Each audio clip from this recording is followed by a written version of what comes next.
Bonjour chers auditeurs et auditrices, bienvenue dans ce nouvel épisode sur l'accompagnement coaching de vie.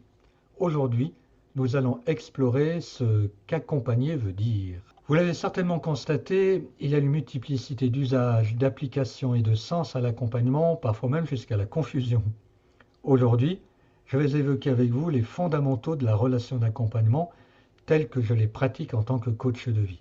Tout d'abord, mais vous le savez certainement, accompagner, c'est être avec, et c'est aller vers. Il est question ainsi pour l'accompagnant de se joindre à quelqu'un qui en fait la demande, et ainsi être à ses côtés jusqu'au bout de l'accompagnement. Notamment lorsque l'accompagné se questionne, prend du recul et de la hauteur, approfondit ses besoins et explore les possibles qui se présentent à lui. Il ne s'agit pas alors pour l'accompagnant d'être devant lui pour lui montrer une voie, ni derrière pour le pousser dans une direction ou une autre. Ce qui est déterminant, c'est la singularité de cette place d'accompagnant. En deux mots, l'accompagnant accompagne. Cela vous semble évident, n'est-ce pas? Mais qu'est-ce que cela veut dire réellement? Accompagner, c'est déjà recevoir, accueillir et accepter pleinement la personne en demande, telle qu'elle est ici et maintenant, et ce dans son entièreté, corps-esprit, et bien sûr dans le cas d'une relation contractuelle. Ainsi, l'accompagnant reçoit et accueille la personne telle qu'elle est, et pas telle qu'il souhaiterait qu'elle soit. L'accepte là où elle en est dans son cheminement, et pas là où il souhaiterait qu'elle soit. Et il l'accompagne là où ses besoins profonds l'orientent, sans vouloir qu'il en soit autrement, sans attente particulière, et même sans aucune injonction de changement, ce qui, vous en conviendrez, rend encore plus subtile cette dimension d'accompagnement.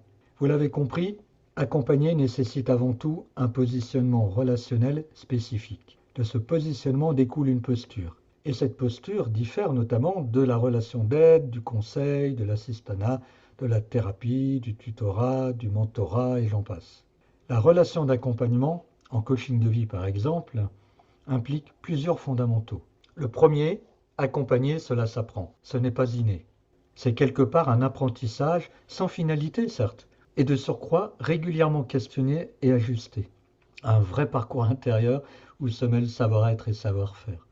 Le second facteur fondamental, la personne qui sait ce qui est juste pour elle, et je dis bien ce qui est juste et pas simplement ce qui est bon, c'est la personne accompagnée.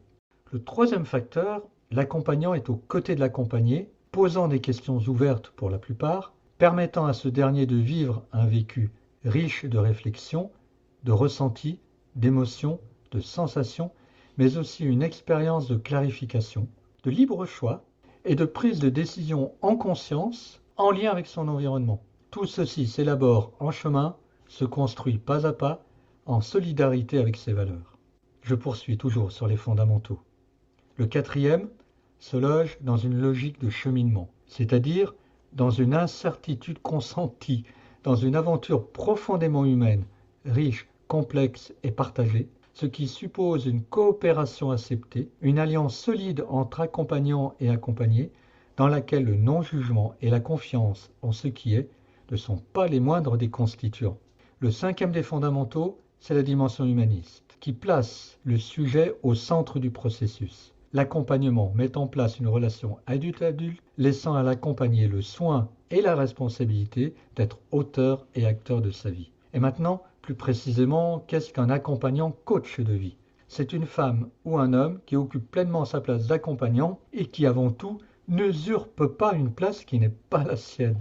En d'autres termes, le coach de vie n'est pas chargé de résoudre la part d'inconfort, de mal-être ou d'énigmes de l'autre, mais il est garant d'un dispositif relationnel mis à disposition de la personne accompagnée afin qu'elle trouve par elle-même la réponse à ses besoins profonds. Et c'est ainsi que l'accompagnement prend toute sa dimension. Le coach de vie ne fait valoir aucune expertise, si ce n'est celle d'un accompagnant témoin, bienveillant et facilitateur d'un avènement qui n'est d'ailleurs pas le sien.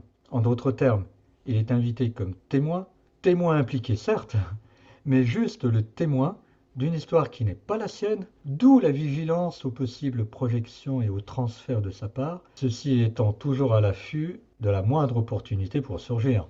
Plus qu'un écoutant, il est un entendant, non seulement de la petite histoire de la demande initiale à laquelle il est d'emblée convié, mais aussi et surtout de tous les mouvements d'évolution, de transformation, voire de métamorphose, qui dépassent largement les deux protagonistes, accompagnant comme accompagné. Et vous l'avez compris, le libre arbitre, l'autonomie, la capacité pour la personne accompagnée à trouver par elle-même ses propres solutions l'emporte, et de très loin, sur le savoir de l'accompagnant coach de vie. Et enfin, ce n'est pas le moins important, tout accompagnant est subordonné à des principes déontologiques et éthiques et à une pratique régulièrement supervisée.